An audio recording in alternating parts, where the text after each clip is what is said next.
soo dhawaada akhyaarta qiimaha badan leh maanta waxaynu bilaabi doonaa kooraskeenii public health nutrition oo kooras muhiima oo runtii aynu kaga hadli doono wax kastoo la xidhiidha markaa public healthka caafimaadka guud ee bulshada iyo markaa nutrition oo markaa nafaqadii aynu kaga hadli doonaa. waa kooras aad u muhiima. waxaynu markaa intaynu kooraskan ku jirno aynu focus garayn doonaa markaa improved nutritional populationka inaynu markaa kor u qaadno nafaqada waxa weeyaan populationka iyo bulshada inaynu sidoo kale combine garayno inaynu ka hadalno markaa nutritional inagoo barana runtiisa loo barto markaa nutritional educationka iyo markaa waxyaabaha la xidhiidha epidemiologicalka inaynu ka hadalno markaa food security in markaa cunto la helo. ujeedada markaa kooraskan aynu dhiganana waxa weeyaan waa in la sameeyo prevention of disease in markaa laga hortago markaa xanuunadii, prevention of malnutrition in laga hortago markaa waxyaabaha markaa keenaya nafaqa darrada, sidoo kale in la sameeyo promote of health ayaynu kaga hadli doonaa. intan waxaanu kaga soo hadalnay waa definitionkii public healthka. introductionka kooraskan baynu kaga soo hadalnay oo waa science and artist, waana prevention of disease, prolonged of life, promotion of health. markaa hore aynu uga soo hadalnay dib baad insha allah ugu noqon doonaa waa definitionkii. haddaba waa maxay main goalskeena intaynu kooraskan dhiganana? main goalskeena waxa weeyaan waa improving population of health, in caafimaadkii ee bulshada markaa aanu kor u qaadno.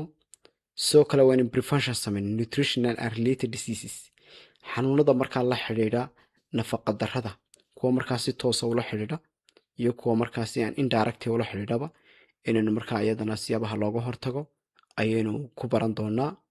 oo markaa waxyaabaha vitamin A deficiency, iron deficiency, waxyaabahaasi markaa ayaynu kaga hadli doonaa. sidoo kale promote of health and eating habits, waxyaabaha markaa la xidhiidha markaa eating habitska oo markaa ay kamid tahay tusaale ahaan tusaaleed ku siiyo markaa waxyaabaha dhaca waxaa kamid a in caruurtii oo kale amba ardaydii oo kale ay ka tagaan markaa quraacdii, taasoo saameyn ku yeelanaysa markaa heerkoodii waxbarasho, heerkoodii nafaqo, cognitivekoodii markaa saameyn ku yeelan karta. waa waxyaabaha markaa eating habitska oo markaa saameyn caafimaad iyo mid markaa nafaqadoodiiba ku saameyn ku yeelan karta.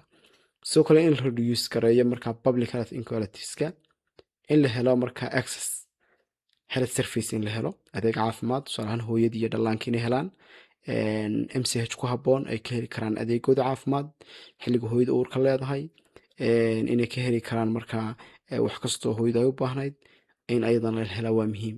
marka in la reduce gareeyo markaa health inequalitiska ayay kamid tahay. intaynu kooraskan ka hadlano waxyaabaha aadka uga hadli doono waxaa kamid a malnutritionka oo markaa saddexdan u qaybin doono.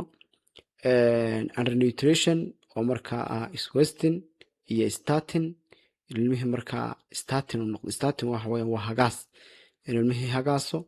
sidoo kale overnutrition in markaa ay nafaqadii ku badataba ayaa iyadana kamida oo markaa wax ka badan wixii loogu talagalay u qaato, kaasoo u develop garayn kara obesity oo markaa waxyaaba kale iyo diabetics wax kale ay iman karaan.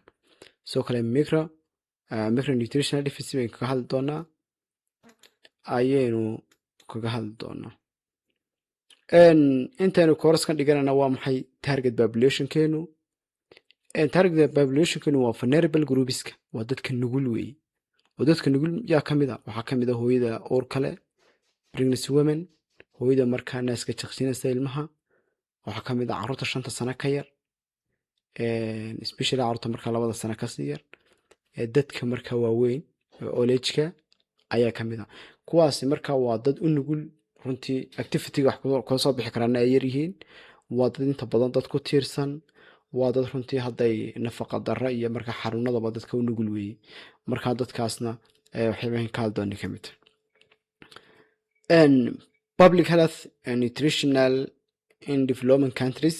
markaa wadamada markaa in development countries-kana waxyaabaha challengeska u weyna haysta waxaa kamid a challengeska u weyna haysta waxaa kamid a povertyga, faqriga, waxaa kamid a food security markaa cunto yaraan, waxaa kamid a poor health care baa kamid a access, inaan la helin markaa adeeg caafimaad oo ku habboon, inaan goobo ka gaara sida miyiga oo kale inaan laga helin adeegyo caafimaad, in la helo runtii marka qaarkood adeeg aan ku habboonayn runtii bulshada ayaa kamid a.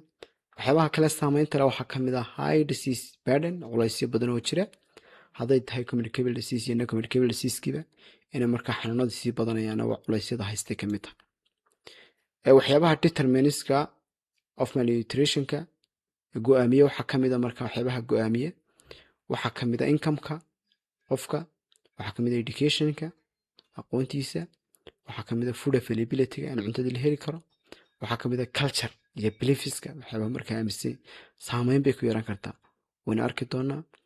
waxaa kamid a health serviceka adeega caafimaad u haysto, waxaa kamid a environmental iyo deegaanka ayaa iyadana saameyn ku leh. waxaa jira moisture issue globally, waxyaaba markaa caalamka oo dhan haysta oo markaa moisture issuesa ay kamid tahay iron deficiency anemia, vitamin A deficiency anemia, iron deficiency anemia, obesity iyo chronic diseasekiba oo waxyaaba markaa burden oo culeysys ka jira markaa adduunka oo dhan ayay kamid tahay. challengeska inaga Somaliland amba Soomaaliba ina haysta waxaa kamid a markaa waxaa kamid a high child mortality malnutrition rateska waxyaabaha ugu badan dalalka ugu badan bay ka markaa maternal mortalityga iyo child mortalityga uu ku badan yahay, dhimashada caruurta iyo hooyadu uu ku badan yahay bayn ka mid nahay.